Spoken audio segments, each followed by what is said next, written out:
tema de hoy es un tema que a mí me parece interesante, bueno, muy interesante, pero de alguna manera es un resumen, de alguna manera es un cierre que no va a cerrar, como nunca cierro yo, y de algún modo también es una apertura de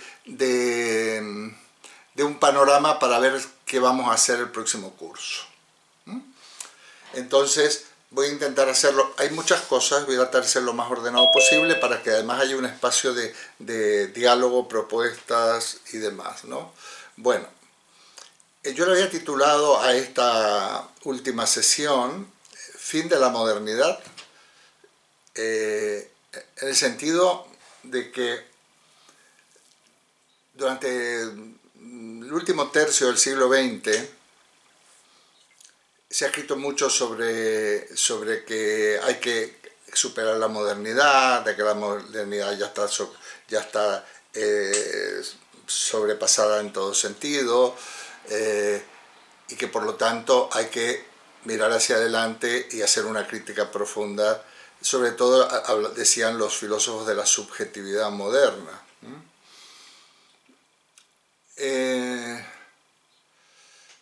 Bueno, llevamos en esta cuestión más de 50 años.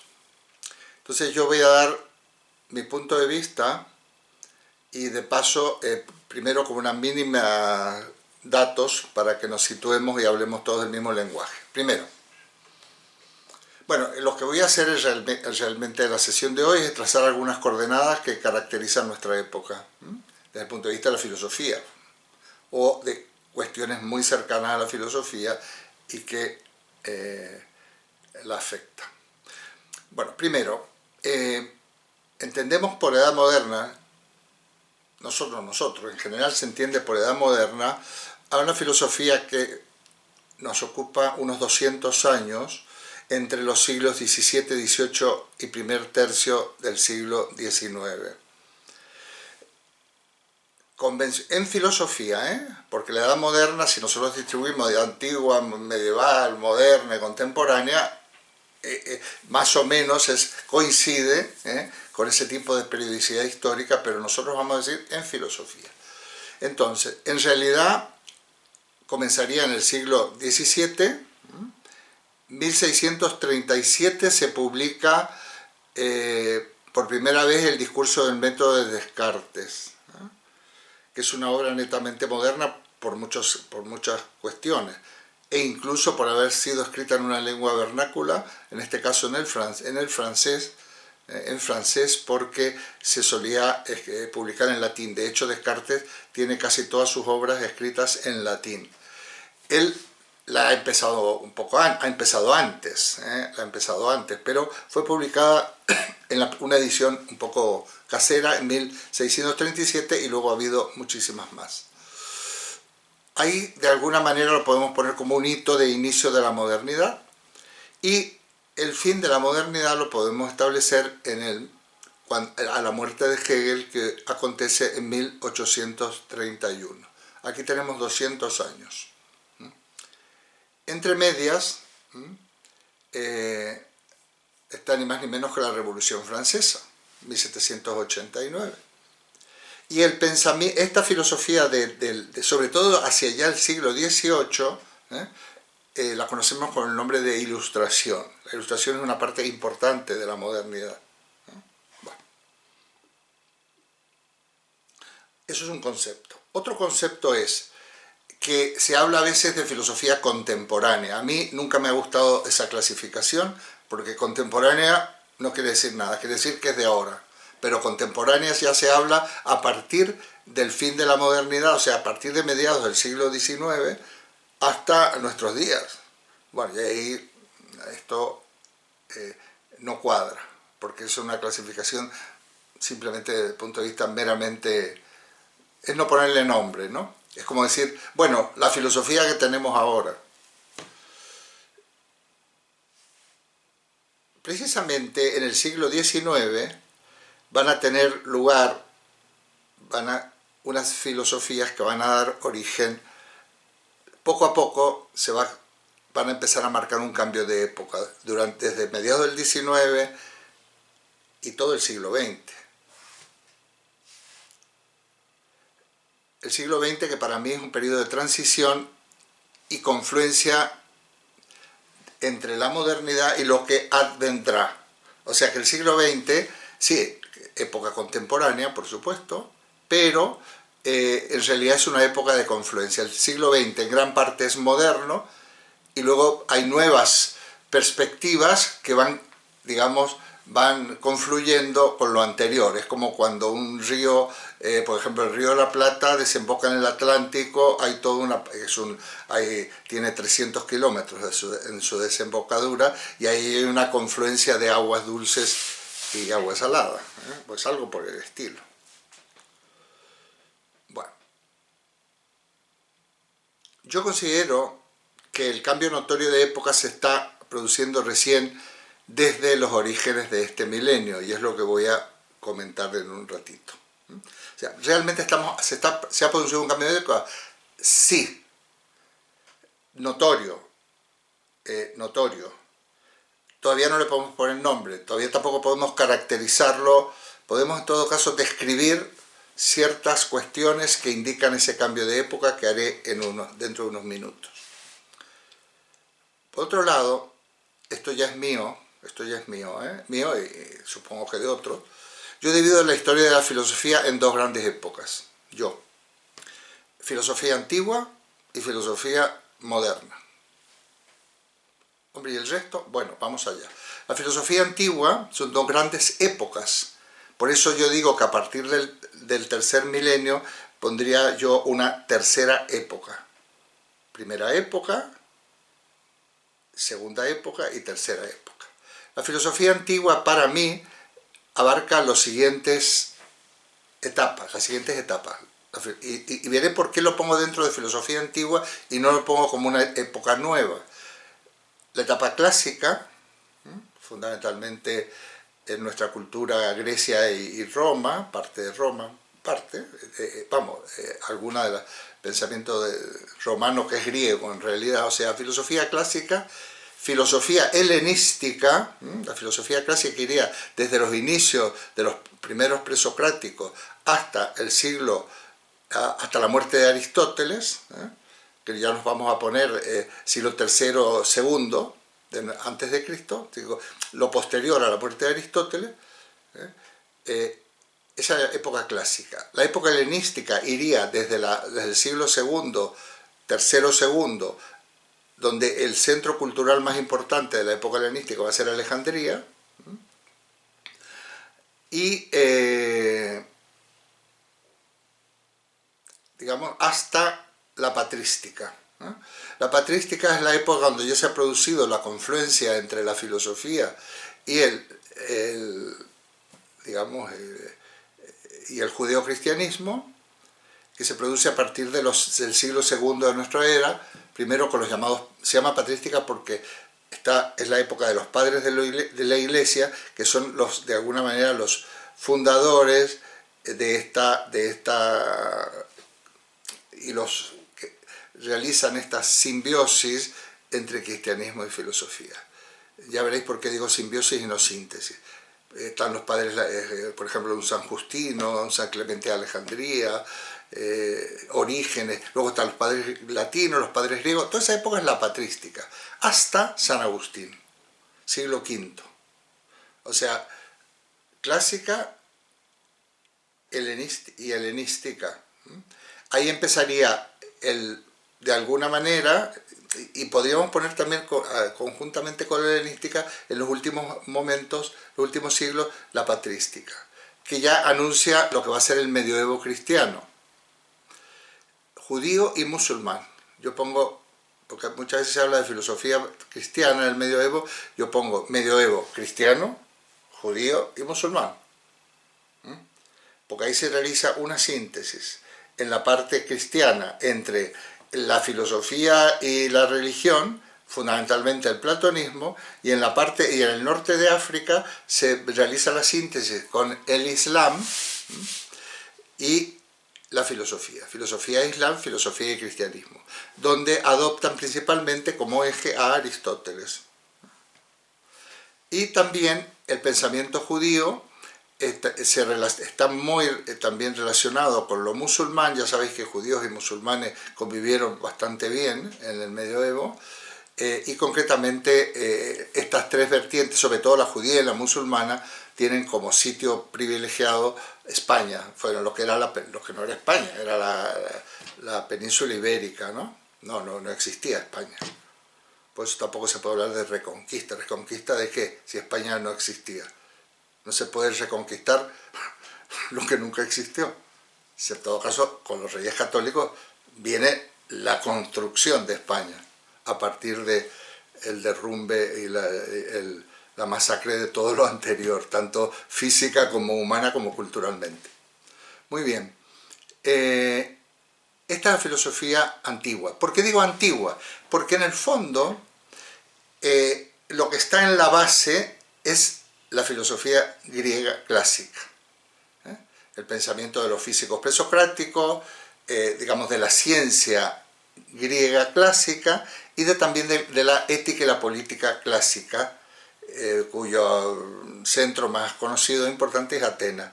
Bueno, va a seguir siendo, se va a desarrollar en el medioevo el aristotelismo en el norte de África, el platonismo en la zona en Europa. La primera síntesis de esta filosofía, que se le llamó, que es filosofía cristiana, es San Agustín, que es un platónico, neoplatónico de alguna manera, el agustinismo, que se va a seguir desarrollando hasta el medio de los siglos XII y XIII en Europa. Claro, han aparecido las universidades, muy importante. En el siglo XI aparece la primera universidad, que es la Universidad de Bolonia. Anteriormente ha habido unas escuelas que ha fundado Carlomagno para darle conexión al imperio en el siglo anterior, pero fundamentalmente la primera universidad de esta época es Bolonia. Bueno, es conocido que en el siglo XIII Santo Tomás de Aquino, bueno, y sus maestros San Gregorio Magno y San Alberto Magno introducen el aristotelismo, pero sobre todo Santo Tomás en la Universidad de París, con lo cual por ahí va a tener muchos problemas. Gracias a su conocimiento de Aristóteles, porque él conocía el árabe y leía a Averroes y también a los filósofos judíos españoles. Y bueno, entonces, como la temática es la misma, la temática es exactamente la misma, incluso llega a haber traducciones de todos los elementos de la filosofía y de la mitología griega a la hora de formar, por ejemplo, la doctrina cristiana. El cielo, el infierno, los ángeles, alma y cuerpo, todo esto es pagano. Son conceptos paganos que no son dentro del judaísmo bíblico inicial. Muy bien. Entonces, yo digo que es una versión, en este caso de Europa, una versión cristianizada de la filosofía clásica. Muy bien. Esto sería la Edad Antigua. La Edad Moderna es, bueno, y también incluye una primera parte del Renacimiento, la filosofía que yo le llamo antigua. Y ahí empieza el Renacimiento a partir del siglo XVI, XV, incluso en algunos aspectos, XV-XVI, va a empezar a labrarse lo que va a ser la filosofía moderna. El Renacimiento en realidad es un periodo de transición. La Edad Moderna, la filosofía moderna, o esta segunda época, tiene, como acabo de decir, dos partes. La primera, el Renacimiento. Hay una primera parte del Renacimiento que digo que está limítrofe y mezclada de alguna manera con la medieval, y luego el Renacimiento propiamente dicho, por ejemplo, un Copérnico, por ejemplo.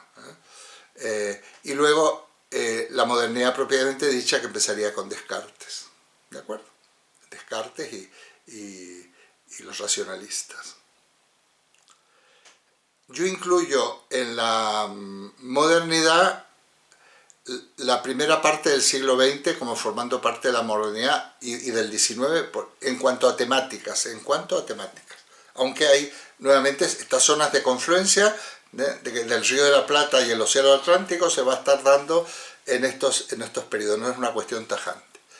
Como curiosidad, hay ya un despunte de modernidad, pero muy moderna, en el siglo XIV con Guillermo de Ockham y su escuela.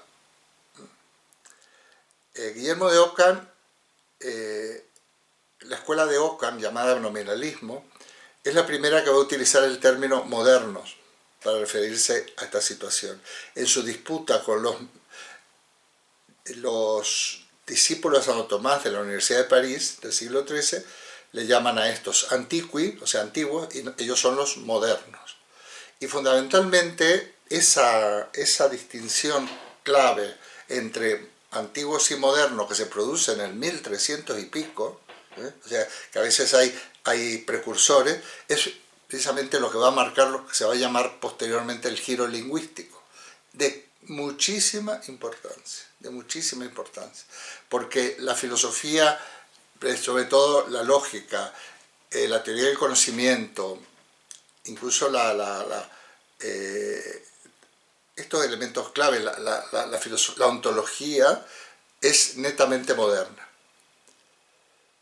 Fijaos, solamente voy a dar una cuestión, te digo porque esto va a ser fundamental para la actualidad. Guillermo de Ockham y los nominalistas se los llama así porque considera que los conceptos e ideas son meros nombres, que significan algo por convención. O sea que no hay los significados no son significados naturales, por decirlo entre comillas, no expresan la esencia de las cosas, como pensaba la filosofía aristotélica, incluso la tomista medieval.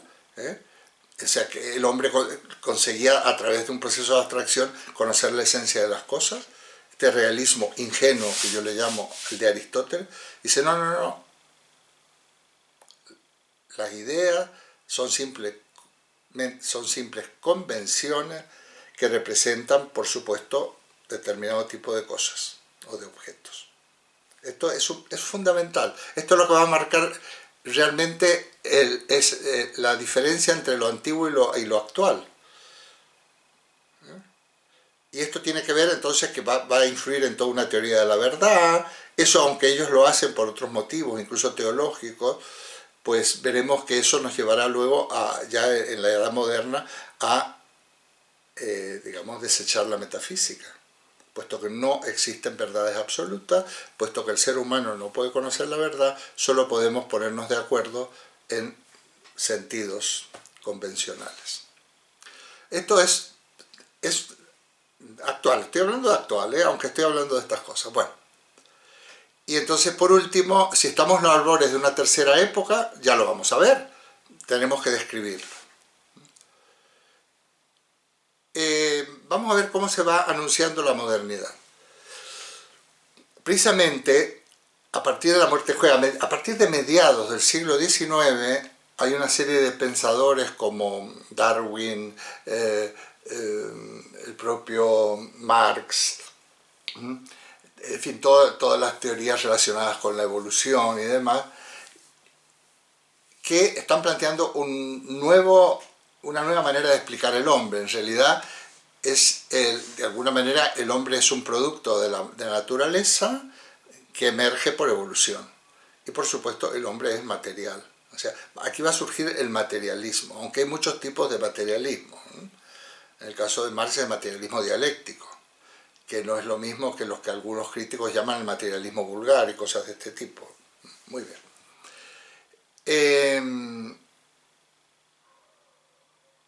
Eso por un lado. Pero por otro lado, lo que hace crisis es el concepto de razón, que pondrán en tela de juicio pensadores como los existencialistas o los llamados vitalistas. Ya lo veremos. ¿Qué quiere decir con esto? Que la filosofía se ha ocupado más bien, según los críticos de la modernidad, de refutar el concepto de sujeto como sujeto de conocimiento, reducir el hombre a sujeto de conocimiento, a razón, dejando de lado el ser humano concreto. El ser humano concreto, que en el caso del existencialismo es todo ser humano que sufre, que tiene ideales, que tiene esperanza, que está en los avatares del día a día con sus tristezas y sus alegrías.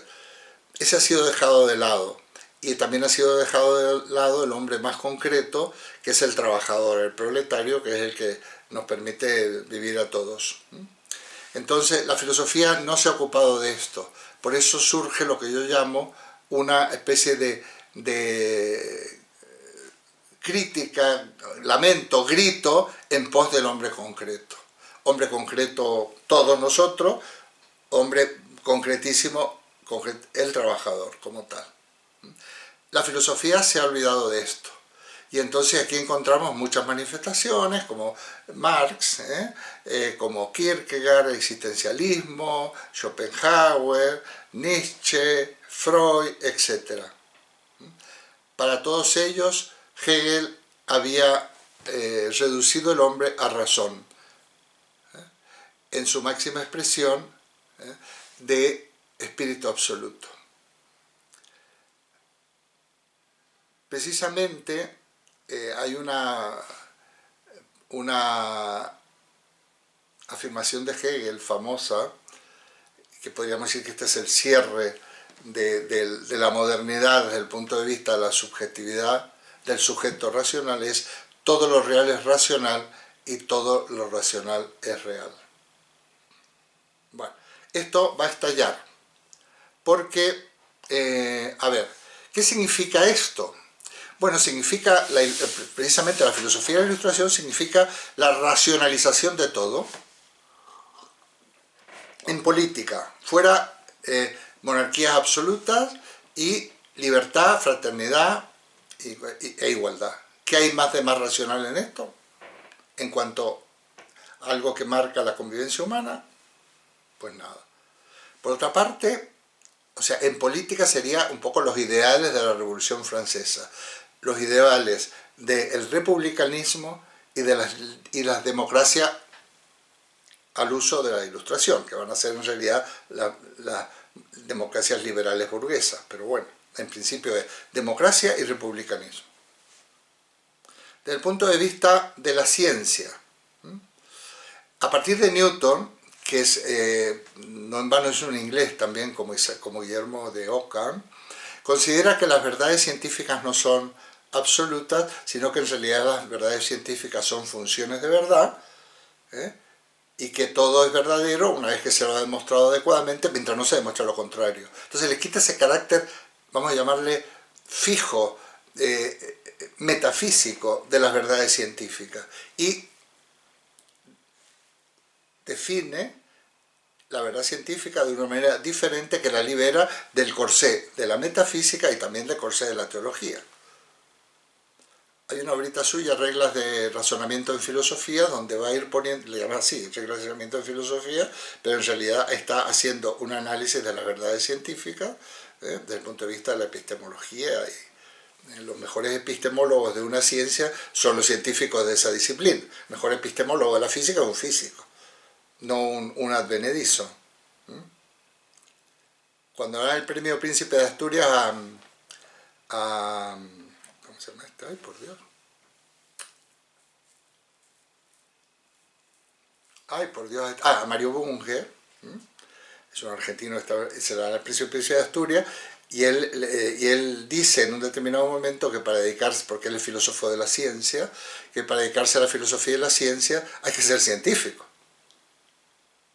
No puede ser que los filósofos empecemos a hablar de física como si fuéramos físicos con toda alegría. No, para ser un filósofo de la ciencia hay que ser científico. Y entonces, precisamente en ese sentido, Newton es un epistemólogo, es un filósofo de la ciencia, porque está definiendo lo que es la verdad científica. Las verdades científicas son relativas, son funciones de verdad. Crece a partir de ahí un entusiasmo por la ciencia y parece que la ciencia va a resolver todo. Si a eso unimos el auge de medios de comunicación inusitados, que vamos, insospechados, como pueden ser el telégrafo, el teléfono, el tren o incluso posteriormente el aeroplano, que lo menciona Freud en El malestar de la cultura, bueno, parece que es una época de gran optimismo. Vamos a conseguir, gracias a esta racionalización, esta revolución de la razón, vamos a conseguir resolver todos los males de nuestra sociedad, de nuestra época. Sin embargo, bueno, y la racionalidad de la economía también, de la ciencia, de la política, revolución y de la economía. Bueno, pues si empezamos por la economía, vemos que en realidad la economía ya adquiere, la ciencia económica adquiere mucha envergadura, pero está dedicada fundamentalmente al crecimiento económico. Cómo hacer para que la economía crezca, cómo hacer para que haya mejores rendimientos. Esto tiene que ver luego con la revolución industrial. Pero resulta que esa economía se aplica al gran capital y por otra parte los únicos beneficiarios son esas minorías que son los que pertenecen en gran parte a ese capital. Pero no, la racionalidad de la economía no se expresa en ciertos economistas de la época en la distribución equitativa de las riquezas, o sea, de la red. Esto es una cosa muy importante, era la filosofía de los grandes sistemas. Un sistema filosófico, el de Kant. Un sistema filosófico, el de Hegel. De algún modo un sistema filosófico, el de Descartes, más breve. ¿Qué quiere decir esto, filosofía entendida como sistema? Como explicación completa, global, y en el caso de Hegel, absoluta de todo. De la realidad, tanto de la naturaleza, como del espíritu, como de todo, absolutamente de todo. La filosofía es un sistema que tiene capítulos que va explicando todo. Bueno, eso estalla en 1000 pedazos. Y todas las filosofías, a partir de finales del siglo XIX y el siglo XX, no van a ser ya filosofías entendidas como sistema. Por ejemplo, si uno lee a Nietzsche, que tiene un montón de obras escritas, aquí no hay, digamos que lo que nosotros tenemos que hacer a la hora de leer a Nietzsche, si queremos estudiar su pensamiento, ir apuntando todos los temas que Nietzsche trata. Pero Nietzsche no dice capítulo 1, tal cosa, capítulo 2, ahora voy a explicar. No. Nietzsche va haciendo una crítica de la cultura occidental, por ejemplo, básicamente, pero el orden se lo tenemos que poner nosotros.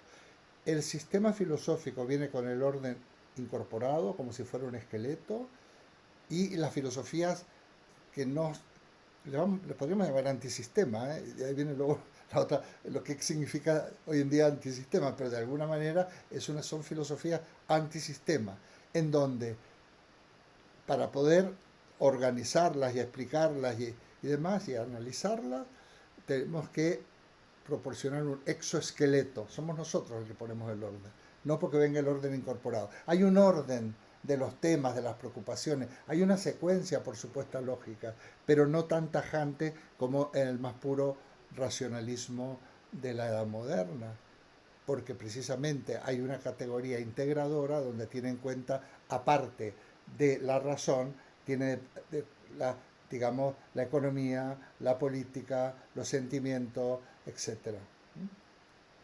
Que en algunos casos está encerrado en el concepto de vida, pero el hombre son filosofías que van en la dirección de poder afincar su reflexión en el hombre concreto, pero en el hombre real, ya lo hemos dicho.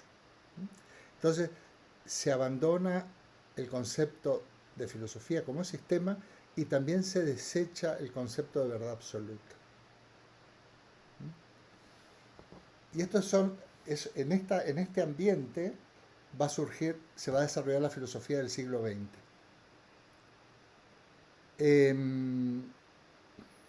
Ahí tenemos, por ejemplo, aquí hay también como dos vertientes muy importantes en el siglo XX, en las que se relacionan con la fenomenología y con el existencialismo, sobre todo un Heidegger, que hace todo un análisis del lenguaje filosófico y también de las relaciones entre ciencia y filosofía, ¿no? Y va a plantear nuevas perspectivas. Y luego está la otra filosofía del lenguaje, la de Russell y Wittgenstein, que es la filosofía del lenguaje, de análisis del lenguaje lógico, pero que en el fondo van a confluir con esta filosofía del lenguaje que hace, por ejemplo, Heidegger, diciendo que hay que volver al significado originario de los términos de la Grecia clásica, etc. Muy bien, ya va a salir algo más de esto. En el siglo XXI, que es lo que queremos, a lo que queremos ir llegando, va a ver qué pasa, porque de aquí vamos a sacar luego la temática de lo que, a propuesta vuestra, hoy podéis hablar, pero luego podéis escribir propuestas concretas, o me escribís directamente a mí en WhatsApp o en el foro, como queráis, y ahí yo iré ordenando lo que le tendré que pasar a Gabriel en algún momento. A ver, perdón, que también tengo que atender a una. Es fundamental que atienda a una llamada. Sí, diga. Soy yo, sí. Perfecto.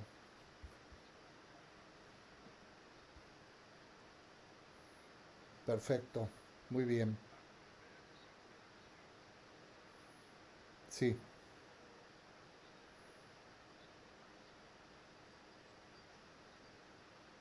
Ah, perfecto.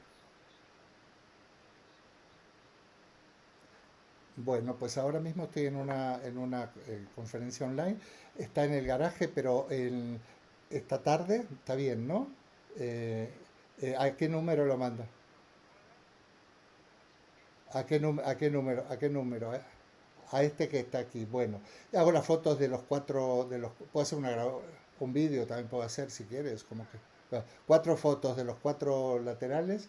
Y sí, el coche está recién sacado porque tenía unos típicos raspones, está sacado el seguro, lo tenía en Mapfre, y es un coche, tiene 35.000 kilómetros, o sea que está impecable. Te mando las fotos. Claro, porque va a entrar en vigor el día 20, ¿no? Ya lo he pagado. ¿Eh?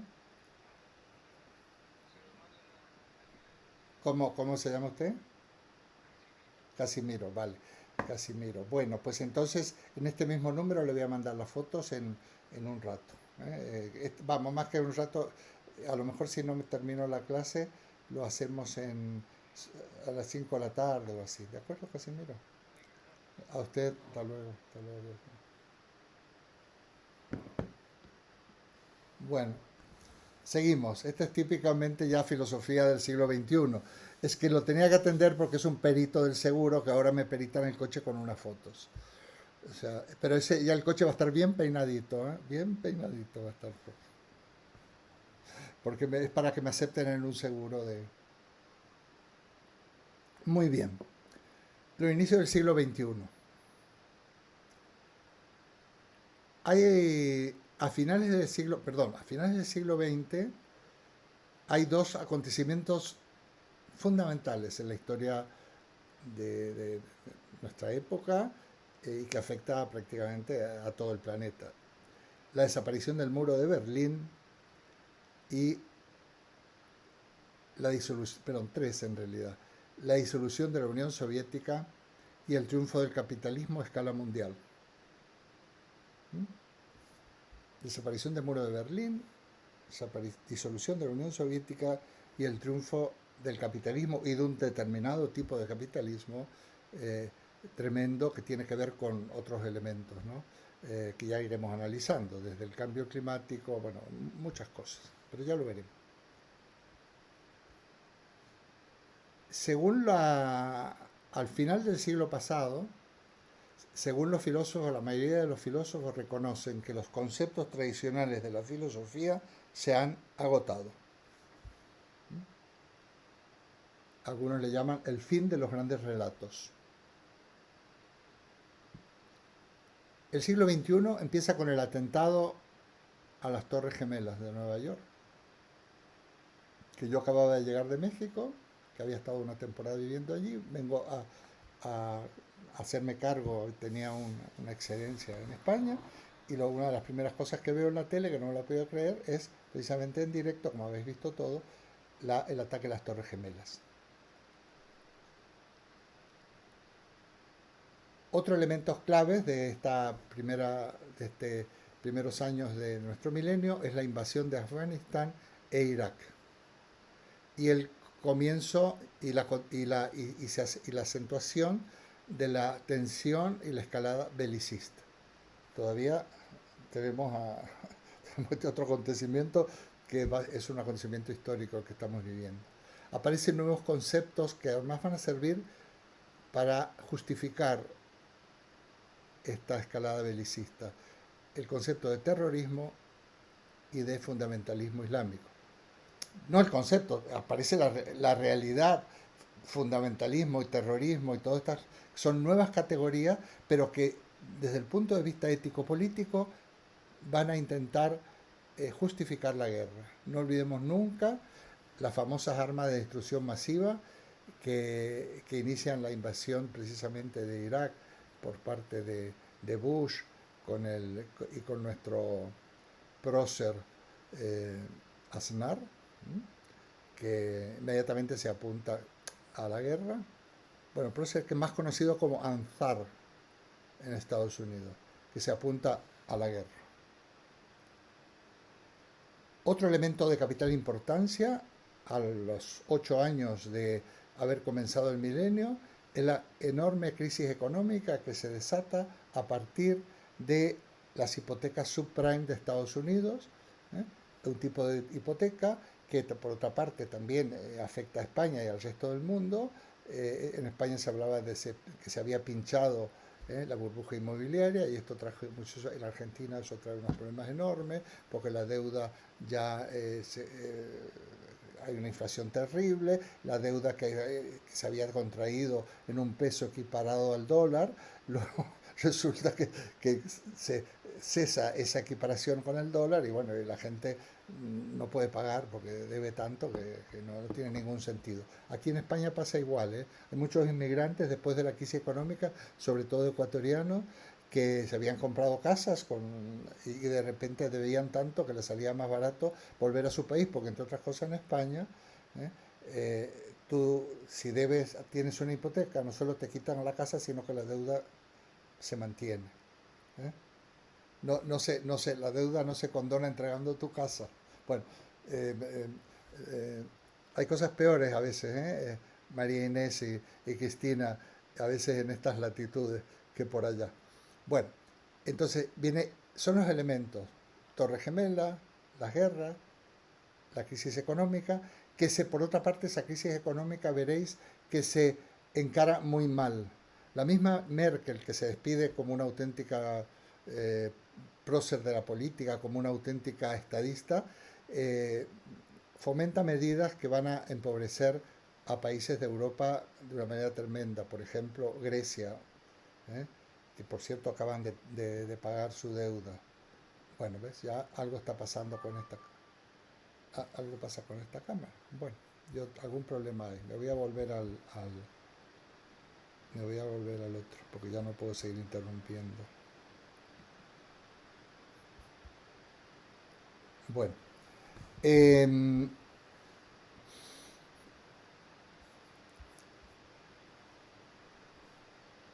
sin embargo, en la crisis actual de la pandemia ya lo veremos en su momento, si es necesario, se ha actuado de manera diferente. Las filosofías del siglo XXI, entonces, hemos dicho que eh, es el fin de los grandes relatos, que se abandona esta tendencia a pensamiento único, que significaba que la filosofía era la que iba a poner las bases de la ciencia y que de alguna manera servía de eje vertebrador del conocimiento. Esto se abandona. ¿Eh? Hay una multiplicidad de factores que van a construir, ¿eh? Que son necesarios para construir eh, ese pensamiento que no será un pensamiento único, integrando una serie de relatos y de perspectivas. Y también establece, bueno, o por lo menos está claro que la verdad ya no es algo, sino que tiene un carácter dinámico, evolutivo, histórico. Las verdades se construyen, las verdades son según los contextos, hay horizontes de comprensión, etc.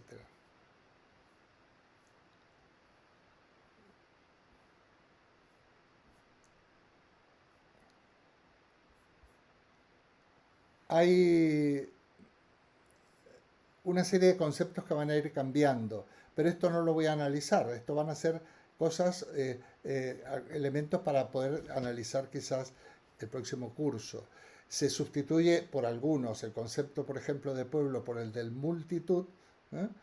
Y ya, digamos, que no se habla de identidades sociopolíticas fijas, como por ejemplo pertenecer a la clase obrera o a un país del tercer mundo, sino que este concepto de muchedumbre es mucho más abigarrado y es mucho, vamos, hay muchos más elementos que confluyen.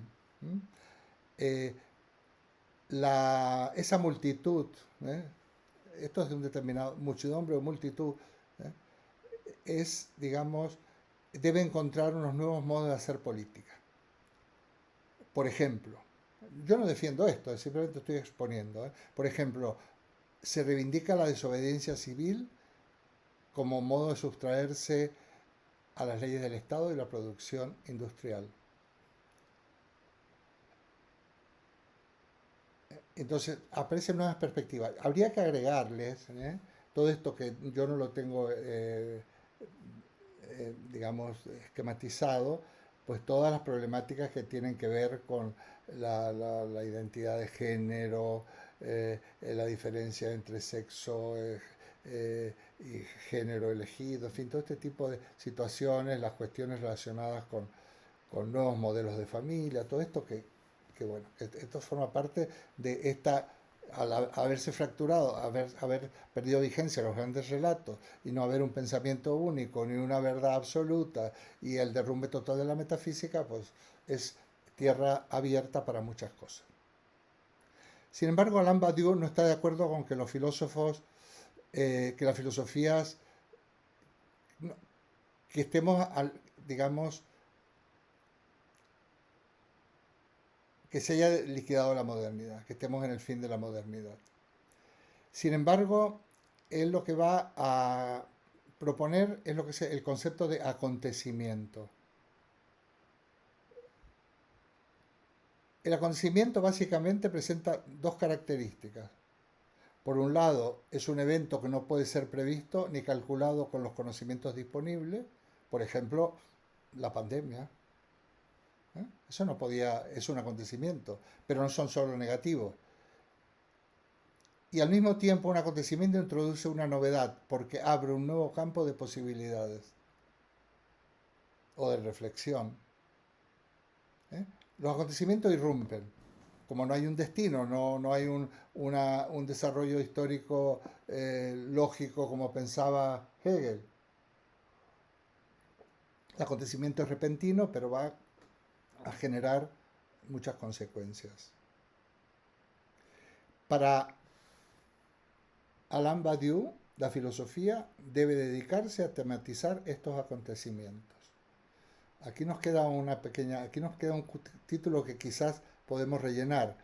¿Qué acontecimientos podemos empezar a tematizar nosotros con una ayuda mía casi técnica, porque yo estoy igual que vosotros en esto, ¿no? Estamos construyendo sobre la marcha, pero estaría muy bien identificar esos acontecimientos para ver verdaderamente cómo le metemos mano en nuestro seminario próximo. Para Badiou, la modernidad no está agotada, ni debe ser superada. En eso estoy de acuerdo con él. Yo voy a defender en algún momento que la modernidad no está agotada. Considera que precisamente la modernidad ha terminado o ha roto con la tradición religiosa y ha permitido, o sea que la tradición religiosa tutelaba y limitaba la filosofía, el pensamiento, la vida, y que la modernidad permitió, gracias a esto, que se desarrollaran formas diversas de racionalidad. Para él habría que retomar el camino de la búsqueda de una moral universal iniciada por Kant. En la clase pasada estaba María Oliva, que ahora no ha podido asistir, y precisamente ella dijo, bueno, habría que en ese sentido, retomar Kant para replantear las cuestiones éticas y demás. Esto lo propone Alain Badiou. Gianni Vattimo, un filósofo italiano muy importante, que vive en Turín, y al cual conozco y he estado hasta en su casa cenando hace muchos años, propone solucionar el conflicto entre las distintas visiones del mundo existentes en una democracia renunciando a la idea de verdad. La democracia debe renunciar a la idea de verdad, a una determinada idea de verdad. Y esa renuncia para él será el mejor sustento para la democracia. Todo esto, la política y la ética van unidas y están incorporadas a esta visión del siglo XXI.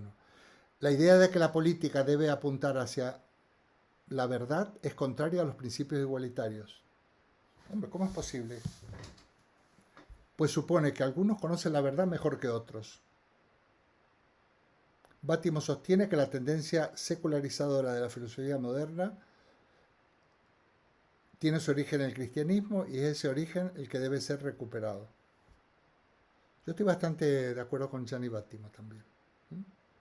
Era en su momento la filosofía suya se le llamó el pensamiento débil. A ver, si hay una verdad, la verdad no se puede imponer de ninguna manera.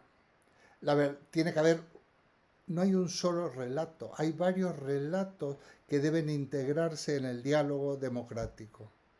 Varios relatos.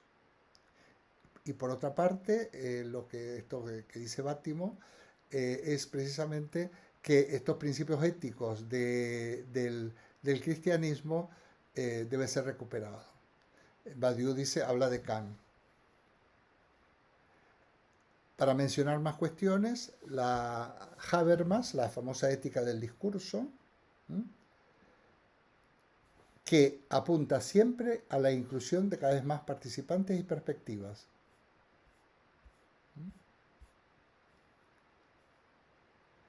Fijaos, ejemplo, es verdad que hay un consenso sobre los derechos humanos, pero si nosotros no somos capaces de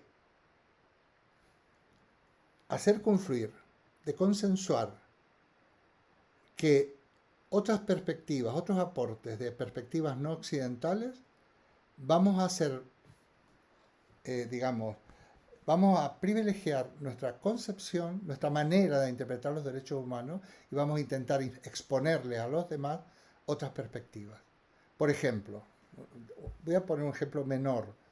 No, es que las musulmanas no deben usar velo, se ha intentado en varios países de Europa prohibir que las mujeres usen velo porque eso significa sumisión y discriminación de la mujer. Y yo digo, ¿no habrá que preguntarle a las musulmanas si ellas se consideran discriminadas y sometidas por usar velo o por usar algún tipo de, no necesariamente el burka, sino... Yo he tenido alumnas musulmanas y muy avanzadas y era su seña de identidad. Más, algunas que no habían usado velo nunca, aquí en España se ponen velo, no de cubrirse la cara, pero usan el velo como seña de identidad. Es muy importante entonces reconocer los aportes de perspectivas no occidentales. No tenemos el monopolio de la interpretación de los derechos humanos. Los derechos humanos se está logrando por consenso, pero hay diversas sensibilidades en otras latitudes que no son Europa. Los valores universales, para Habermas, deben ser defendidos al mismo tiempo que se respetan las diferencias culturales, de lo que se conoce como cosmopolitismo. Otros elementos dentro de esta línea: las fronteras son arbitrarias, las fronteras no son naturales, y tampoco se puede apelar en las cuestiones éticas a la naturaleza humana porque es inexistente. Y si nosotros admitiéramos una naturaleza humana de base, caeríamos en una línea moralista metafísica. No existe una naturaleza humana. La naturaleza humana se va construyendo.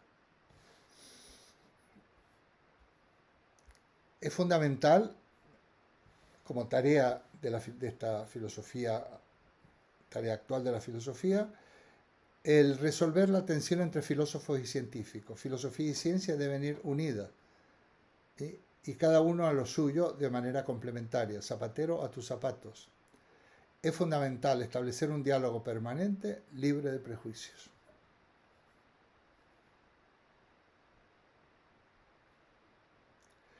Entre los grandes relatos del siglo XXI hay que incluir con derecho propio lo que le llaman algunos la filosofía feminista, o como mínimo el relato feminista. Nosotros en España tenemos hay muchas, hay muchas destacadas feministas. Ya sabéis que yo menciono mucho a Lidia Falcón, la viuda de Carlos París, que alguna vez existía la posibilidad de traerla aquí a la Universidad Popular, y a lo mejor ahora con las posibilidades online, aunque quizás vendría. Es mayor, pero está en perfecto estado, te pudiera darnos su visión del feminismo. Ya sabéis que hoy en día se ha producido una decisión tremenda en el feminismo, no solo español, sino internacional, a raíz de las cuestiones relacionadas con la identidad de género, con el concepto digamos, eh, bueno, de hombres o Género fluido, mujeres. esto que llaman el género fluido, ¿no? ¿Cómo? El género fluido, que lo llaman, ¿no? Sí, Que te puede definir por el género que quieras, etc. claro. Y entonces, Transgénero, el abolicionismo, es que hay una grieta muy grande ahora mismo. sí, exactamente. Y la idea, Flacón, ya sabéis que fue denunciada por un delito de odio por escribir contra la ley trans que diseñó Irene Montero, la ministra de Igualdad. Pero es que en México se han producido hace poco también acontecimientos, iba a haber unas jornadas de feminismo donde españolas iba Amelia Valcárcel y alguien más española, y dentro de una línea de un feminismo troncal, pero grupos muy radicales de estos que vamos a llamarle, que están presentes o tenidos en cuenta por Irene Montero en su ley, que agredieron física y materialmente a las instalaciones y físicamente a las personas que asistieron, de manera bastante violenta. Esto es lo que hay. La historia del feminismo se remonta al siglo XVIII, a finales del siglo XVIII, y constituye un reto fundamental para la filosofía. Hay que afrontar la cuestión del feminismo. Como conclusión, quiero decir que no voy a analizarlo ahora. Para Lidia Falcón, la mujer es una clase social y económica. Para ella. Hay que analizarlo bajo esta perspectiva.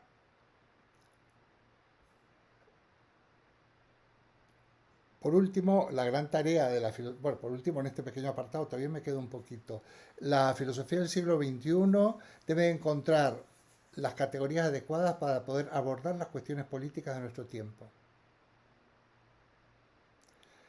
Actualmente la política, la economía, la historia y la filosofía se encuentran en el centro de la reflexión y de la acción. Tenemos que ser capaces de tematizar, decíamos, de abordar desde el punto de vista filosófico, sin buscar soluciones, ¿no? Y mucho menos soluciones mágicas. No las voy a dar yo. Quizás presentar algún tipo de texto y que participéis y vamos tomando nota y vamos viendo cómo podemos ir dándole forma a estas reflexiones y qué categoría podemos ir asumiendo nosotros como grupo, como equipo. ¿Es obligatorio? No, pero sería muy interesante. Pero no podemos terminar este análisis o estas propuestas o este planteamiento de esta situación sin referirnos a América Latina. No me puedo referir a África, ni a Asia, ni a los pensadores de aquellas latitudes, porque no los conozco. Pero sí me puedo referir a América Latina, por muchos motivos, porque América Latina es hija, para bien y para mal, de Europa, así y sobre todo de España, y de Portugal. En América Latina es muy importante la perspectiva decolonial. Ellos le llaman así, o descolonial. Esto es muy importante. Es muy importante leer cómo se plantean todo esto de lo que estamos hablando en una visión de conjunto? ¿Cuál es el relato descolonial? No basta ridiculizarlo, no basta decir, no, que no, ¿cómo le vamos a pedir perdón que el rey le va a pedir perdón a los mexicanos por la conquista de México? Bueno, no es tan fácil el tema, ¿eh? No es tan fácil. Allí hay una gran sensibilidad, son millones de habitantes y es un relato que no podemos minimizar para nada, porque ese relato luego tiene que ver con muchas cosas, entre otras cosas con el tema de la inmigración, pero con muchísimas cosas. Entonces, para poder hacer este análisis habrá que situarse en lo que Dussel llamaba horizonte de comprensión latinoamericano. Esto yo casi lo pondría como un tema que me gustaría yo personalmente entrar en él y aportar un poco, no sé tanto, tengo que investigar, no vivo allí, voy, tengo muchas relaciones, es un tema que yo creo que puede dar mucho de sí. Para Enrique Dussel la gran cuestión es la descolonización cultural. Dice que el eurocentrismo acrítico e ignora lo propio. ¿Qué está diciendo? Que en México y en Argentina y en Colombia realmente hay un eurocentrismo larvado. Estamos como despreciando lo propio, ¿no? Es como decir, bueno, pues una enfermedad grave, me voy a Estados Unidos si tengo dinero. Del mismo modo que despreciamos lo propio de una manera indirecta cuando despreciamos lo público. No, no, en los hospitales públicos no te atienden bien, hay que pagar una clínica privada, que son puros negocios, es mentira esto es mentira. ¿Eh?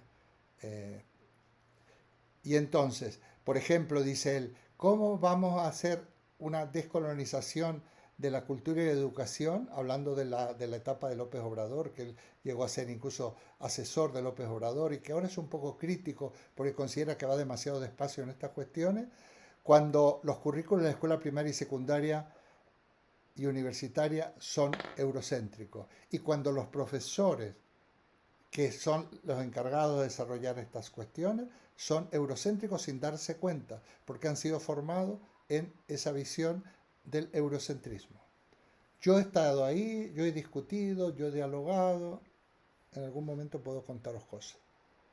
Bueno, es muy interesante lo que propone Dussel y otros. Hay un boliviano que acaba de morir, que yo lo conocí, Bautista se llama, que era un poco seguidor de Dussel y estaba trabajando con su equipo, un hombre relativamente joven, ha muerto hace un año o dos.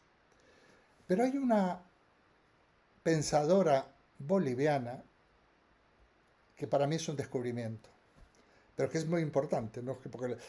Que se llama Silvia Rivera Cusicanqui.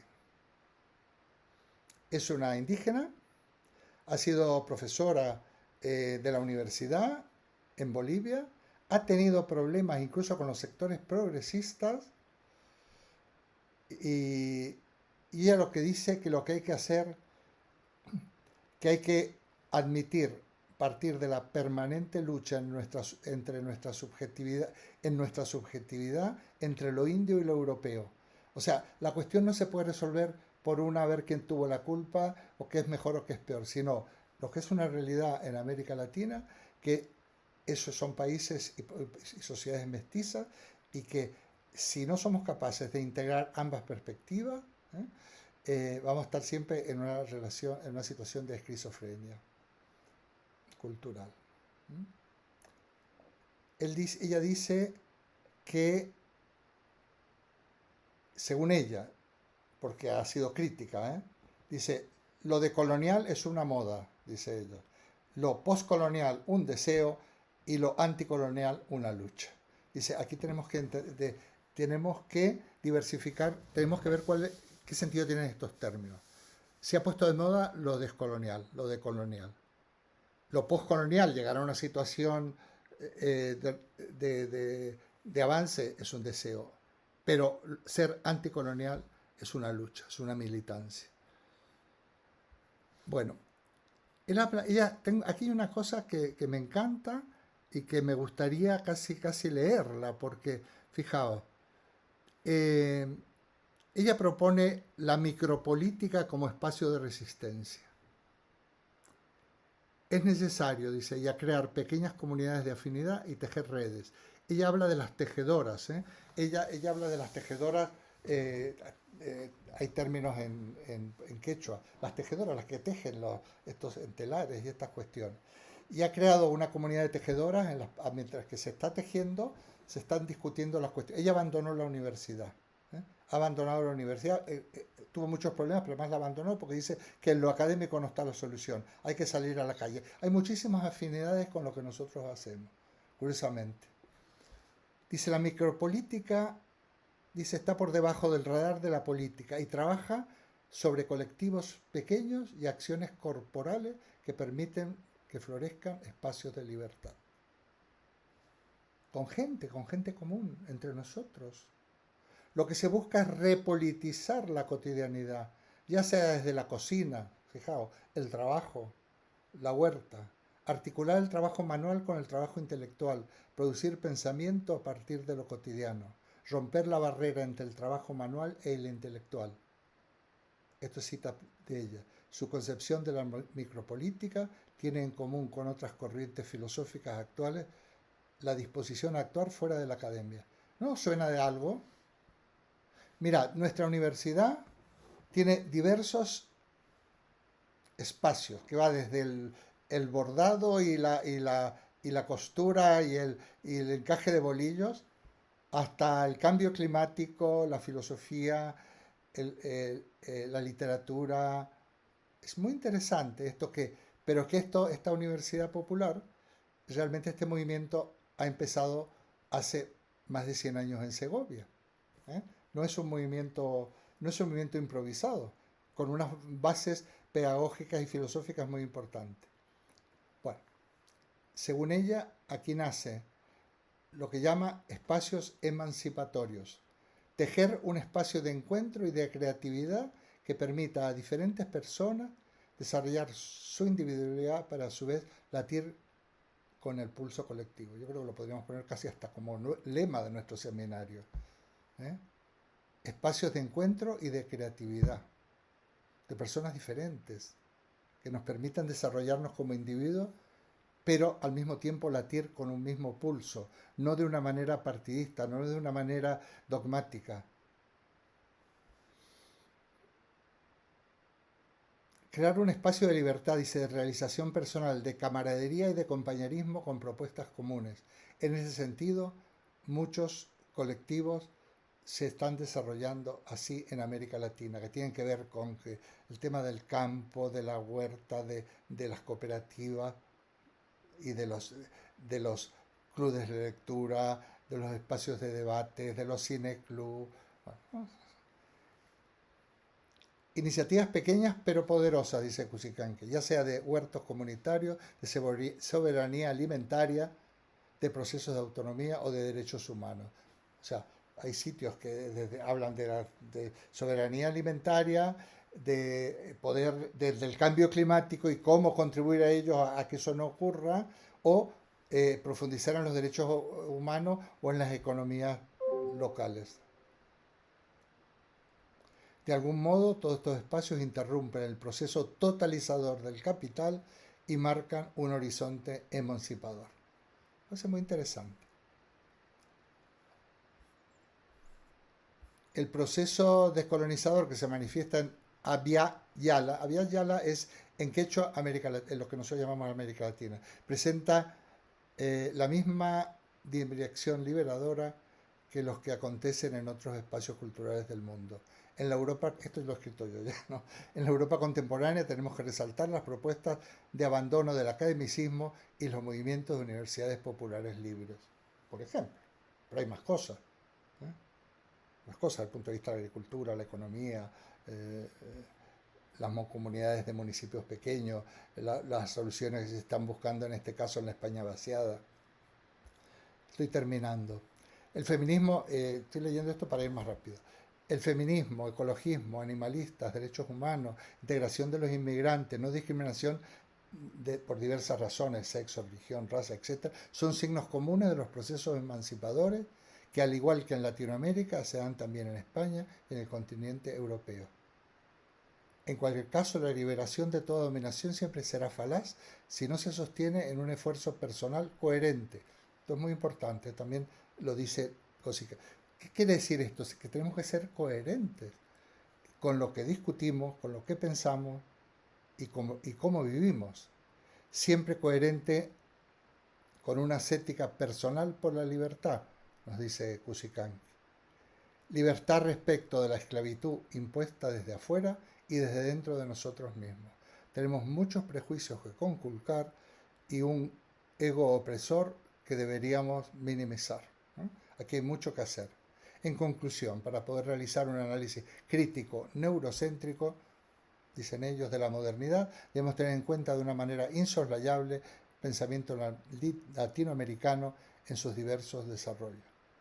Y nosotros también, porque nosotros también tenemos que hacer un análisis crítico neurocéntrico.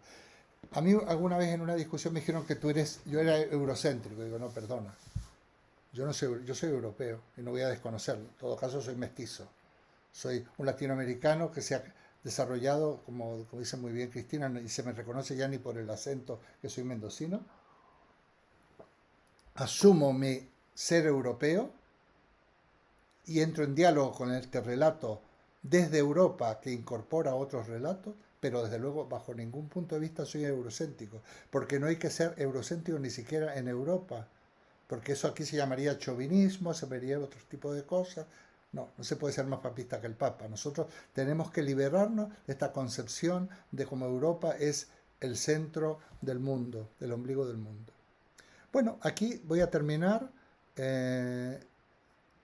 Espero que la edición de los técnicos del Zoom de lo popular hayan resuelto todos estos.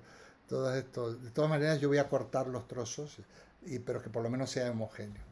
Bueno, aquí me quedo y nos quedan un ratito, todavía unos minutos, no, quedan unos minutos por suerte, para vuestra intervención, que podrá continuar, por supuesto, por escrito, porque yo tendré que elaborar para presentarle a Gabriel. Gabriel ya tiene las fechas, ya tenemos la fecha, ¿cuándo lo vamos a hacer? Sí. Sí, lo que quiero decir es que es absurdo que el universo se crea a sí mismo y que si no hubiera nada, de pronto aparezca algo porque le da la gana de aparecer. Dices, ¿esto qué es? O sea, quiero decirte, a mí no me cabe nada en la cabeza. Quiero decir, ¿alguien ha pensado sobre el tema? ¿Alguien tiene algún sistema que ayude a digerir este tema? Ya, a ver, la pregunta es ¿por qué el ser y no más bien la nada? Es una cosa así. Me parece una pregunta muy pertinente, pero abordarla de alguna manera más técnica. Tu visión de ingeniero nos puede ayudar más. Yo tengo una pequeña base de ingenieril porque tuve el primer ciclo de la ingeniería química y por lo menos sé lo que es un protón, un neutrón y un electrón. Ya se puede hacer un aborde un poco científico, pero a lo mejor hay alguna de donde algo que hayas leído, algo que nos puedas aconsejar, desde donde haya surgido tu inquietud. Si lo recuerdas, seguro lo recuerdas.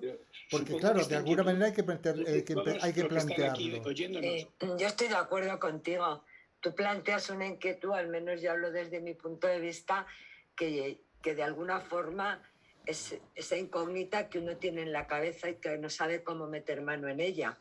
Yo entiendo tu interrogante, ¿no? Y entiendo ese ansia, ¿no? Porque yo creo que hay algo que nos aboca a querer encontrar la explicación en lo que nos resulte inexplicable. O sea, yo eso lo comparto contigo. No sé cómo se puede tratar el tema, no sé si se puede tratar, tampoco sé, eso sí que no lo sé, como tú bien preguntas, si ha habido alguien en algún otro momento que haciéndose esta pregunta, que seguro que es casi como un interrogante universal, haya podido dar forma y cauce para que nos arroje ciertas claves sobre las que podamos ponernos a hablar, que no sean solamente desde la duda de cada uno sin ningún andamiaje, ¿no?, en el que sostenerse.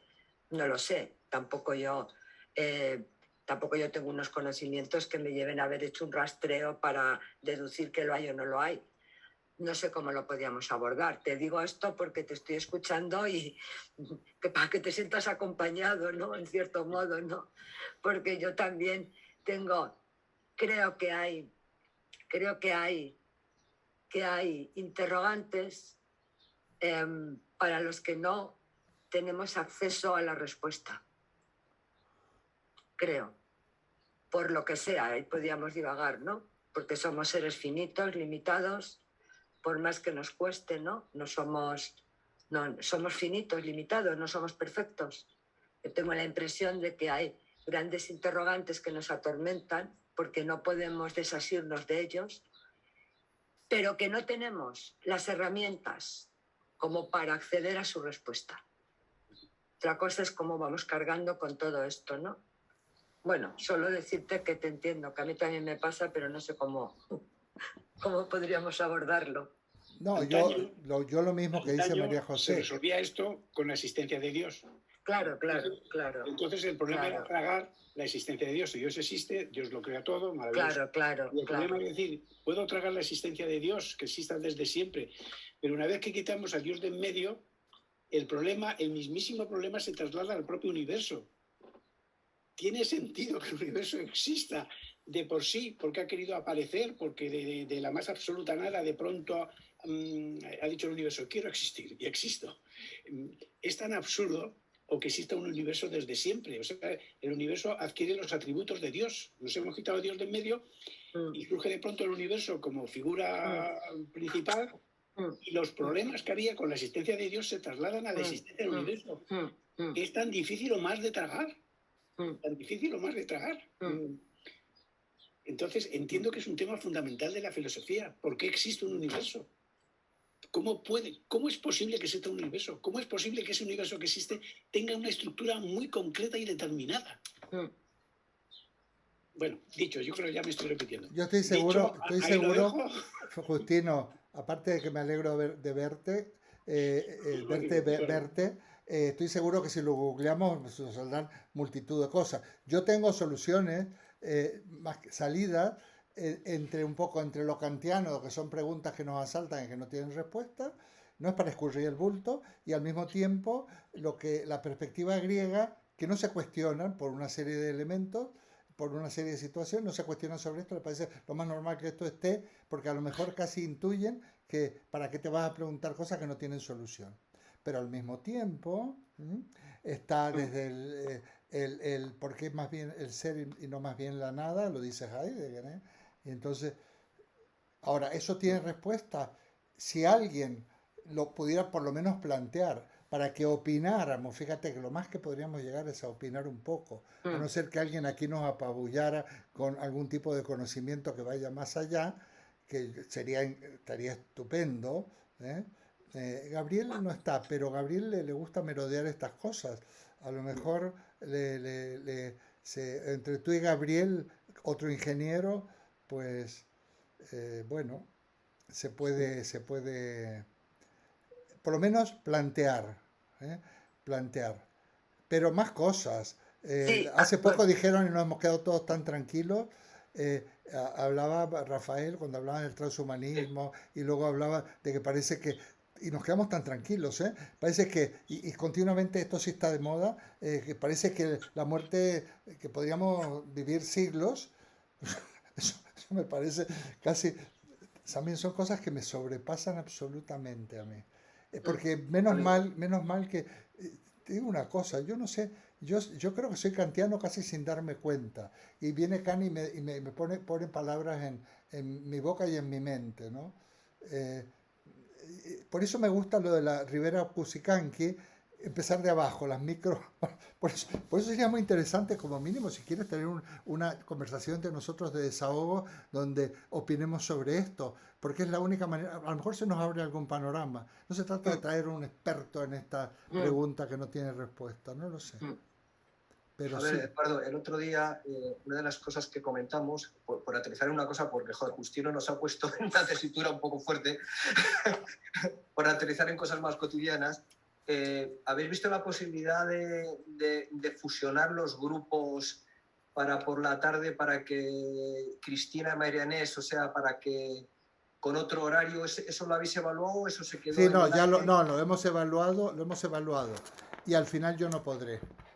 Ah, Al vale. final no podré. No, no, ya, yo ya Realmente por la mañana exactamente era el mismo horario y el formato Sí, que sí. tenemos, ¿no? A mí Gabriel me daba la posibilidad de hacerlo por la tarde, los miércoles, de 4 a 6. Yo no hubiera podido a las 4, pero hubiera podido a las 5 o a las 6. Pero al final no puedo yo. Vale, vale. Entonces lo tendremos que hacer, conformarnos Con esta opción. con esta Vale. opción. Tenemos dos ilustres asistentes que siempre son las primeras en conectarse, que son María Inés y Cristina. Son las primeras en conectarse. Las que más tienen que madrugar, las que primero se conocen, ¿no? Claro. Si hubiéramos, fuera incompatible, como yo tengo otro grupo, pero es muy diferente a este, de horario latinoamericano, la hubiera incorporado a Cristina, porque María Inés está en los dos. María Inés es de Petido, va a los dos. Le hubiera propuesto a Cristina la posibilidad. Pero no, no, porque depende de las horas, Cristina no hubiera podido. Porque ella precisamente cuando empieza a trabajar es por la tarde. Pero bueno, Y no, luego así como sugerencia, un sí, poco hablar quizás de otros filósofos o filósofas, por ejemplo, Adela Cortina en España o este chico Daniel Innerarity que escribe en El País, quiero decir, o Byung-Chul Han, el surcoreano afincado en Alemania, que tratan sobre temas muy actuales. Y luego en general como concepto, digamos que un poco en la línea de lo que has comentado tú, hacerlo de alguna manera traído a la vida más cotidiana, quiero decir, que cómo estos filósofos tratan problemas que, digamos, que nos afectan a todos los días. Y luego, por otro lado, como formato, el formato ese que hiciste cuando estuvimos hablando de la espiritualidad o el día que estuvimos hablando de Dios y tal, en el cual se lanzaron unas preguntas a la entrada, ¿vale? Parece como que ese día funcionó, no sé si por el tema, porque a lo mejor era un tema no, no. polémico, más accesible o tal, ese día parece que la participación fue mayor y estuvo así como muy sugerente. Perfecto. Esa propuesta tuya, que por suerte va a quedar grabada. A ver, perfecto. No, no, yo hoy no lo hice única y exclusivamente Mm, porque era el final y quería meter todo el asunto. mm. Pero mira, yo diría que vamos a evitar, y además me vais a, digamos, quitar una carga, mi exposición inicial larga. Yo puedo hacer un pequeño... Yo quisiera no tener que exponer, porque yo creo que ya tenemos un grado de formación, vamos a llamar entre todos, estamos bastante nivelados, ¿no? En cierto sentido. Entonces, no hace falta que yo explique quién es Heidegger o quién es no sé quién. Entonces, eso es lo primero. Entonces, yo creo que podríamos, lo que voy a hacer, lo que estoy pensando, es buscar unas lecturas que unifiquen un poco, ¿no? Que nos unifiquen. Eh, También se puede proponer, tú me has hablado, por ejemplo, de Ana Cortina, se puede proponer, ¿eh? Se pueden proponer lecturas, por un lado.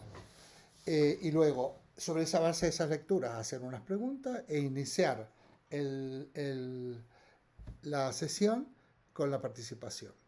En donde a mí me gustaría que hubiera como unos ponentes. Por ejemplo, hay temas que tú has planteado muy interesantes, tú los puedes iniciar perfectamente. Y más, puedes coordinarlo, puedes plantear las preguntas, puedes dar la palabra. Es decir, que se me colabora, que yo no fuera el que llevara la batuta en el total. Por ejemplo, Justino plantea este tema, él puede plantearlo y lo puede pensar, plantearlo en unos minutos y llegamos hasta donde llegamos. A lo mejor nos damos cuenta que nos sobran las 2 horas o que tenemos que hacer otra sesión, ¿no? Pero siempre dentro de un orden, pero bueno, ya hay que negociarlo con Gabriel. No podemos tener un orden tan fijo. Clase tal de no sé qué mes de octubre, el sentido de la vida 2 porque a lo mejor yo lo haría, voy a poner unos títulos más amplios para que tengamos más libertad de movimiento. Y creo que vamos a ir a ese formato, al formato de vuestra participación, porque aquí decís siempre cosas muy interesantes. Y yo me pierdo de escucharos por hablar, y yo estoy harto de escucharme a mí. Y la verdad es que por una serie de motivos, este año me he cansado mucho, yo no tengo 30, ni 40, ni 50, ni 60 años, ¿eh? Y me canso incluso emocionalmente, sobre todo cuanto más peliagudo sea el tema, más me canso. Canso en el sentido no muscular, ¿no? Me canso porque, más que me canso, me produce Desgaste. sí, un desgaste. Hubo un día que no aquí, pero en América Latina traté un tema y esa noche tardé en dormirme muchísimo, porque había tratado un tema que yo lo tengo grabado, la parte mía, sobre todo sobre el tema de Dios, que fui muy, bueno, luego lo escuché y me tranquilicé, pero hasta que no lo escuché a las 2:00 de la mañana, pensé que lo que he dicho, y no, tampoco he dicho nada del otro mundo. Entonces la manera de continuar es eso, distribuir, mira, María José, con tiempo, se lo pedimos, tiene cosas, siempre que ella habla, a todos nos encanta, es muy precisa y además se mete, tiene una visión muy ponderada. ¿Qué vamos a decir? Y voy a hablar de todos, pero no quiero dejarme a nadie. ¿Qué vamos a decir de Cristina con su experiencia como pedagoga y sobre todo la visión desde América Latina? Cristina está en activo. Ese punto es el que más me interesa. ¿Cuál punto? Claro. Ese aspecto es el que más me interesa. ¿Cuál aspecto? Porque el de la perspectiva de América Latina, porque, a ver, mi interés central es cómo descolonizar a mis docentes. Pues si quieres, eso podemos hacer. Colaboramos tú y yo. Vamos, eso para mí es fundamental porque esto está muy fuerte, por lo menos en la sociedad mendocina, y yo creo que en la bonaerense también, a pesar de ser la gran urbe, la capital, también existe. Todo lo europeo y lo estadounidense es lo mejor del mundo y nosotros acá somos nada. Claro. Sí, yo únicamente quería decir, a mí me parece genial el formato que vayamos a utilizar, me parece que todos tienen ventajas, ¿no? Como todo en la vida. Solo decir que en cualquier caso yo sí que, Eduardo, estoy súper agradecida de tus speech iniciales. Entiendo el desgaste, entiendo que va a ser muy interesante que hagamos un enfoque más participativo, ¿no? Pero que a mí personalmente me ha sido tan útil todo lo que te escucho hablar, porque no solo me ayuda a acceder a un conocimiento que yo no tengo y que tú sí tienes. Entonces, cuando tú cuentas de quién sea, pues para mí es una inclusión más de conocimientos en mi vida que me ayuda también a abrir más interrogantes. Que podemos cambiar el formato y, vamos, sinceramente me parece fantástico. Pero también recalcar, ¿no?, que a mí me ha sido muy instructivo, ¿no?, y muy útil, y que te agradezco el esfuerzo y el desgaste, pero que a mí me ha parecido muy interesante. Eso por un lado. Por otro lado, decir que a mí sí que hay algunos temas de los que has estado hablando y que también me ha encantado todo lo que has estado comentando, por señalar algunos que me parecen que a mí me interesarían, ¿no? Uno que me interesa mucho es cuando has hablado de cómo resolver tensiones entre filósofos y científicos. Me parece que la supremacía del método científico en nuestra sociedad actual es un ejemplo de desigualdad, de supremacía y además de mentira, dado que la verdad no se sitúa únicamente desde un lado del río. Entonces, ¿cómo resolver este nexo de unión en el que podamos integrar el modelo científico, que no es el único, pero es al que se le rinde tributo ahora mismo, con otros modelos de comprensión de todo, ¿no?, de la vida, del universo, de las personas, de manera que coexistan y puedan mutuamente darnos una idea más global y en ese sentido más cierta de los interrogantes que podemos responder y que no.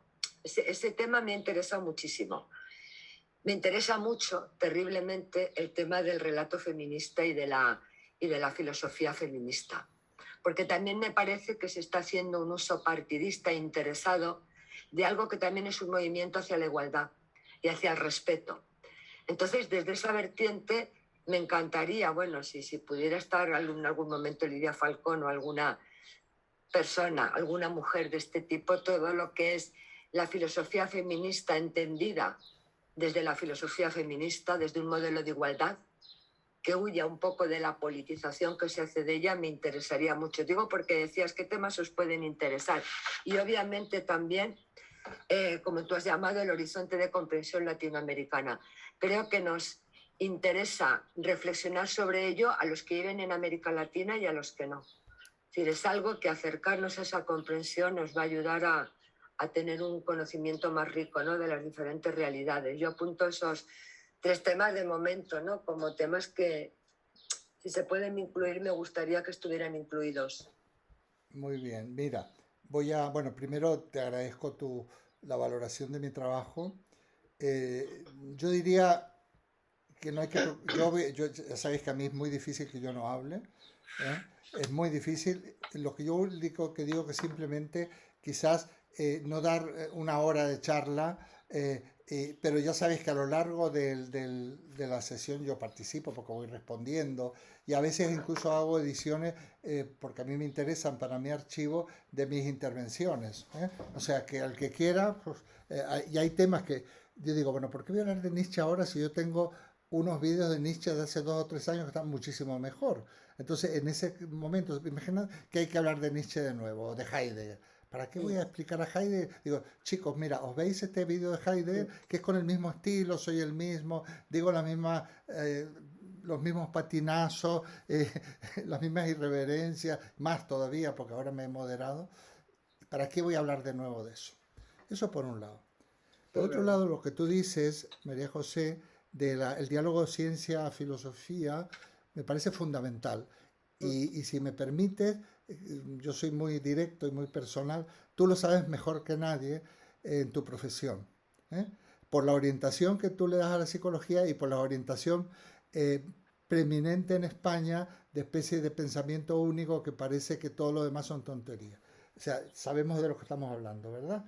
Ciertas orientaciones que se dan en la psicología. Pues, oye, a ver, lo importante es, si realmente la psicología es terapia, lo importante es ser eficaz en la terapia. Hay muchos caminos para llegar a lo mismo, pero son todos del mismo valor.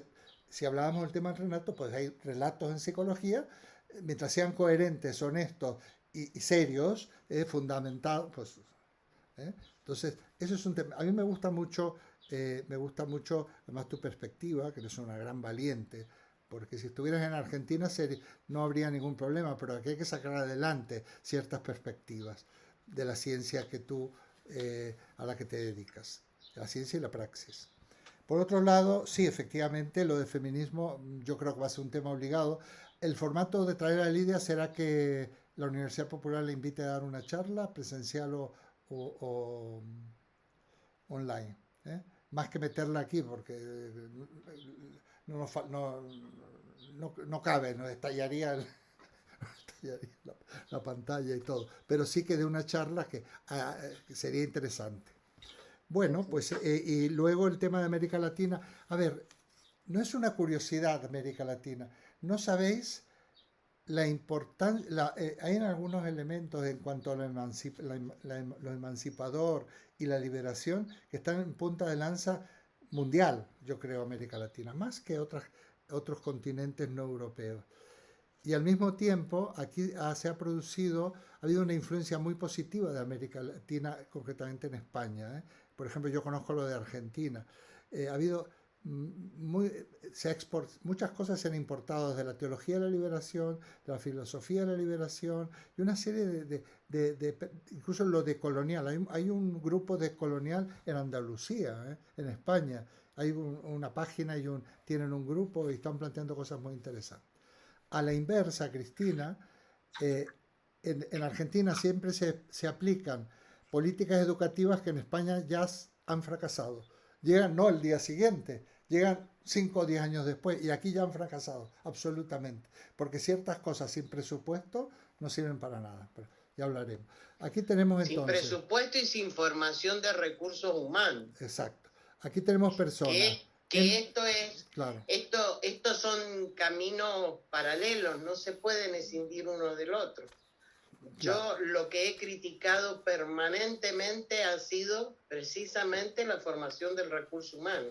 Exacto. Bueno, el recurso humano, por lo menos hablo por Mendoza, aunque creo sin equivocarme, que pasa, y esto María Inés me lo podrá corroborar, pasa en otras provincias por los intercambios que yo he podido tener.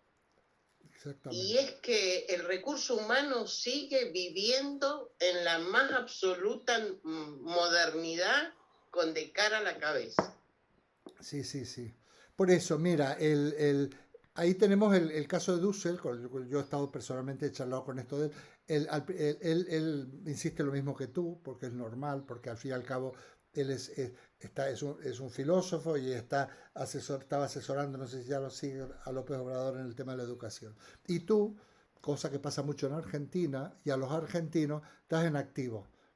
Como estoy yo estoy en activo en este ámbito, pero y tú estás en activa directamente en temas de educación, importante en formación, ha sido, no sé si sigue siendo supervisora de educación, que aquí se llama inspectora, y se llama supervisora, ha sido inspectora de educación. Nosotros tenemos en nuestro estatuto la palabra inspector, nada más que en algún momento alguien creyó que lo suavizaba y en vez de inspector puso supervisor, pero es lo mismo. Bueno, es lo mismo. Entonces, un inspector de educación que está para mejorar y para formar y no para buscar los errores y castigar y limitar la libertad de cátedra, es muy importante. Yo es que es un ámbito que a mí aquí hay dos ámbitos que me han interesado siempre muchísimo. Yo diría que tengo formación en los dos, en psicología y en la pedagogía. Mi primer trabajo fue Introducción a la Filosofía y la Educación en la Universidad Nacional del Litoral, y he trabajado en la Facultad de Ciencias de la Educación cuando trabajé en Argentina. E incluso en Santa Fe también, en una cosa que se llamaba Instituto, que dependía de la Facultad de Ciencias de la Educación de la Universidad Nacional del Litoral. He estado siempre muy cercano a la pedagogía y muy cercano a la psicología. Entonces, bueno, como veis, tenemos personas que podemos ir aportando, y Justino, vamos a ir planteando esto, y lo único que habría que hacer, el que a lo mejor tenga la idea, yo lo hago mucho en el de América Latina, el que hablas se lo adjudico, ¿eh? Me gustaría, faltaría en Aristóteles está la ética y la política de Aristóteles. Adjudicado, la semana que viene nos cuentas algo, ¿eh? ¿Te acuerdas? Bueno, lo conoces tú, María Inés. Entonces, simplemente ir distribuyendo estos temas. Yo voy a, en todo caso, ir viendo cómo le doy forma para presentárselo a Gabriel, que es el que coordina la planificación en esta universidad. De cara, si un poco por la opinión de planificación, para evitar que pudiera ser un tema un poco anárquico, ¿no? El poder hablar de temas que se nos vayan ocurriendo, pues a lo mejor podíamos hacer una planificación. Son 9 sesiones, me parece, las que hay al cabo del año. Pues ver qué es lo que queremos tratar, ¿no? de los temas que vayan surgiendo, y ir estableciendo como una especie de programa. Pues no sé, si queremos hablar de América Latina, pues podemos elegir 2 días o 3 días en tales fechas. A lo mejor podemos definir lo que es el primer trimestre hasta llegar las Navidades, y lo otro lo dejamos como sesiones sin nombre y apellido, ¿no? Y luego después pues ir poniéndole ya el nombre de lo que vayamos queriendo tratar, ¿no? Sí, mira, Manuel, te agradezco además tu trabajo. Si tú miras la programación de este año, está detallada al milímetro, ¿eh? Y con un año de anticipación, y hemos tenido que hacer pequeños cambios. Aquí también se puede hacer lo mismo. Basta el título que le pongas. Mira, el seminario se va a seguir llamando Filosofía como Escuela de Vida, edición la que sea. Eso, todas las sesiones. Luego va a haber unos subtítulos que van a ser los temas. Entonces, es tan fácil como poner, qué sé yo,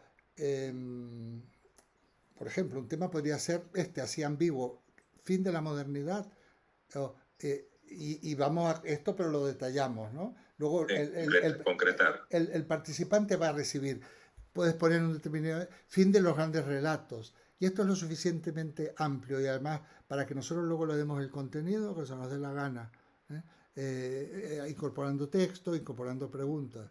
Entonces, por ejemplo, digo yo, por poner a bote pronto, que sea fin de la modernidad, una nueva época, o subtítulo, estamos ante la filosofía del milenio. Otro, no por orden, feminismo y tal. Otro, y así. Entonces, Claro. luego concretamos. Lógicamente, si son 8 sesiones, no tenemos más remedio que darle casi a un tema monográfico por sesión. Pero vamos a tener tiempo, porque si quitamos mi charla inicial, la dejamos en, sí, introducir, plantear cuestiones, 10, 15 minutos o 20, tenemos más tiempo luego. Siempre será posible, me dijo Gabriel, lo hemos hecho siempre así. Yo empecé con una edición de un trimestre y luego sobre la marcha solicitamos la continuación y se hizo la continuación. Siempre si fuera necesario, no en este año 22, que son las 4 sesiones inamovibles, pero en el 23 siempre se podría agregar algo, seguro. Yo les agradezco a todos haberme aceptado en este grupo, haber sido incluida. Un agradecimiento muy especial a Eduardo, y he sido muy feliz de participar acá en estas sesiones. Así que mi eterno agradecimiento. Y que disfrutéis mucho de la comida que vas a tener. Nosotros los acompañaremos virtualmente. No vamos a tenerla todavía porque hay problemas de COVID. Pero eso va por otro lado. Hay problemas, o sea, no hay comida por ahora. Ya María Luisa ya comentará, al margen de estas reuniones, ya lo comentará en el foro, ¿no? Yo, Cristina, también estoy encantado que estés aquí. Tengo que valorar enormemente tu continuidad, tu responsabilidad, porque a veces pasa con la gente con estas cosas que son lejanas y gratis, sobre todo son gratis, porque yo todo lo que hago es gratis. La gente va, viene, en cambio tú y María Inés han tenido una asistencia impecable, ¿no? Y yo me siento muy honrado, sinceramente, de que estéis vosotros, porque esto entra dentro de mis anhelos personales. Yo tengo muchas ganas de que la Universidad Popular vaya, por lo menos en nuestro trabajo, vaya consolidando, que tenga gente de América Latina. Porque la Universidad Popular, no todas las universidades populares de España, casi ninguna probablemente, tenga gente de América Latina que sean...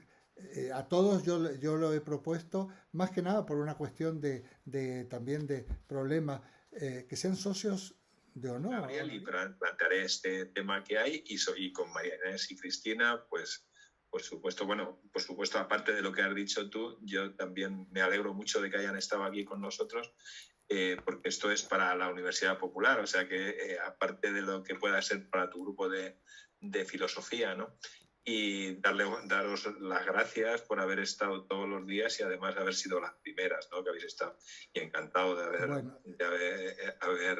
haberos tenido como compañeras de grupo, ¿no? Me alegro. Y el tema pues lo hablaré con Gabriel, vale. Pues a ver de qué forma lo podemos resolver. Otra cosa, ya que eres la representación visible de la Universidad Popular, no estaría nada mal, porque os conviene, yo me considero parte de esto, claro, esto es un proyecto colectivo, que figure en la memoria anual, así como ponen los trabajos de los chicos del Instituto de Bachillerato, pues que en la memoria figuren que hemos tenido el honor de tener a 2 personas todas las sesiones del seminario de Argentina. Hay otras personas que se inscribieron, hay otra gente que se inscribió, pero que no pueden asistir porque son en México. Yo diría eso. Y ya si las nombráis, mejor para mí. Mirad, yo no solamente estoy de acuerdo con lo que dice, estoy muy orgullosa, muy contenta de vuestra asistencia, y además podríamos decir, y que es cierto, el enorme poder cultural que ellas aportan en nuestro grupo, tanto por el conocimiento de su cultura, como de su manera de pensar, como de su manera de ser. A mí no me gustaría que desaparecieran estas personas de aquí. Entonces, yo creo que eso podíamos aportarlo también a la universidad, la importancia que han tenido ellas con su estar aquí, su integración y sus aportes culturales.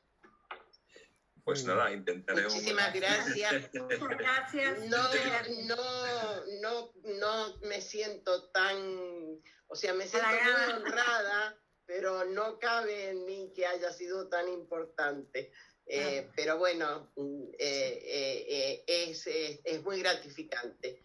Y yo creo que sí, porque a esto le da otra dimensión también, ¿no? O sea, el hecho de que haya gente de otro continente, ¿no? Bueno, Eduardo, yo quiero compartir, ahora no está María José, pero cuando ella hablaba de cuánto se ha enriquecido con tu aporte, la verdad que a mí me abrió un panorama extraordinario, porque yo, acordate, soy nula en esto. Yo solamente una gran amistad tuya, nada más.